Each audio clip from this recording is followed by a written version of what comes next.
What is up, everyone? This is Mo Tutorials, and today I'm going to show you how to make your laptop's Wi-Fi signal faster on your Windows 10, 8, or 7 device. So let's get right into this. So the first thing you want to do is you actually want to go to your search bar and press and type in network. In here, you're going to either be connected via Ethernet or have an Ethernet component in the Wi-Fi section. So in here, we're basically going to go here and going to click into properties. So the first thing we're going to do once we are in here, we're going to press the configure button. So we're going to hover over to power management, and we're going to basically turn this off where it says allow the computer to turn off this device to save power. We don't want that component there.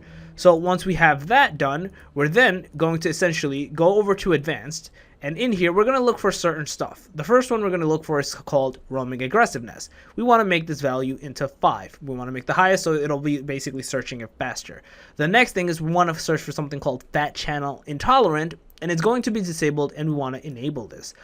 There's also other components that you want to kind of play around in here and like kind of see what works and what doesn't work for you. Like you want to make sure, do you want it 5 gigahertz only, or do you want it the 2.4? You can kind of change that and keep it like whatever component you want. But those two ones that are specifically mentioned are going to end up fixing your problem and issue for you, specifically the power management and those two.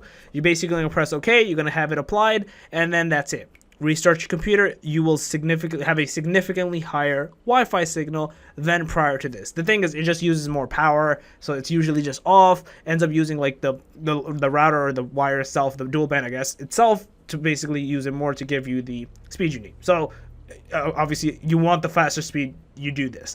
So yeah, that's basically it. If you guys overall like this video, please smash that like button, helps a lot. If you guys are new to the channel, make sure to subscribe and click that notification bell. Other than that, more tutorials out. Peace.